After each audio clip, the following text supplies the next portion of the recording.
Selon Matthieu 11, 27, nous ne pouvons connaître Dieu qu'en Christ par révélation. Personne non plus ne connaît le Père si ce n'est le Fils, et celui à qui le Fils veut le révéler. Et selon Jean 1, 18, nous ne pouvons voir Dieu qu'en Christ. Dieu le Fils unique, qui est dans le sein du Père, est celui qui l'a fait connaître. Et Jean 14, 9, celui qui m'a vu a vu le Père. Ainsi Christ est en Dieu et notre vie est en lui. Nous ne pouvons atteindre la source de cette vie cachée qu'à travers la mort à soi-même. C'est l'unique chemin pour la révélation de Christ, en qui est la vie. Le Saint-Esprit est l'esprit de la croix. C'est lui qui gouverna entièrement Christ et gira sa vie intérieure. Il se livra sans partage, sans réserve à Dieu. Il donna tout à Dieu. Il ne garda le contrôle d'aucune frontière en lui. Il vécut pour le Père, dans le Père, par l'Esprit. Je vis par le Père. Jean 6, 57. Et jamais Christ n'eut une seule pensée ou regard pour lui-même en se tournant vers son âme pure, sainte et sans péché. Il vécut intérieurement séparé de lui-même en sa personne. C'est là la pensée de Dieu dans la croix, la signification profonde de vivre en Christ crucifié, en qui est la source de la vie et notre vie. En livrant son être tout entier, sa vie en offrande à Dieu sur la croix, Christ donna à Dieu le fondement éternel de notre si grand salut. Christ recouvra tout dans la résurrection. Il apporta à Dieu pour l'homme une vie incorruptible, vainqueur de Satan et de la mort.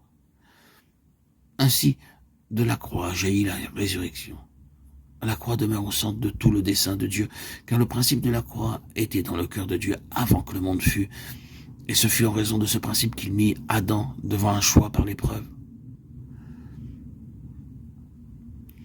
Nous n'atteindrons la source de cette vie bénie que si, comme Christ, nous consentons de tout perdre en livrant cette vie fausse et séduite à la croix, pour recouvrer dans la résurrection les vraies valeurs, celles des richesses insondables et incompréhensibles de Christ. Atteindre la source de la vie demande notre jabok pour que cette vie naturelle soit mise de côté entièrement et que nous soyons sur la nouvelle base, celle de sa vie de résurrection par laquelle Christ se révèle en nous par le Saint-Esprit. Ainsi, cette vie cachée en Christ ne peut être atteinte sans passer par la mort. Elle est réservée à ceux qui, de tout leur cœur, ont accepté d'être brisés par la croix. Nous ne pouvons l'atteindre par nous-mêmes. Elle est pour Dieu en Christ, afin que nous le connaissions par une révélation intérieure, croissante et dans une plénitude grandissante, sous le ciel ouvert. Et sur cette nouvelle base, nous avons toutes choses en lui par la foi. L'Église ne saurait être, à moins que la source de cette vie soit atteinte et que l'eau vive ne coule librement dans ses membres, dans un corps crucifié. C'est la croix qui nous ouvre la vie dans l'esprit, vie par laquelle nous connaissons progressivement celui qui est vivant au siècle des siècles.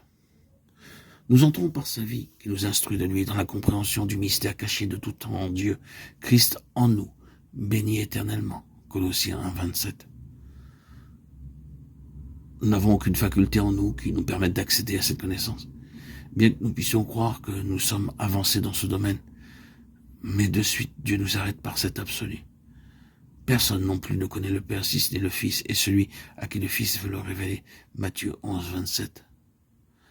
Toute connaissance vraie, vivante, transformatrice de Dieu est en Christ, et ceci demande une œuvre telle que nous puissions témoigner. Il a plu à Dieu de révéler en moi son Fils. Galates 1, 15, 16. Alors, nous voyons Dieu dans le Fils. Jean 1, 18, 14, 9.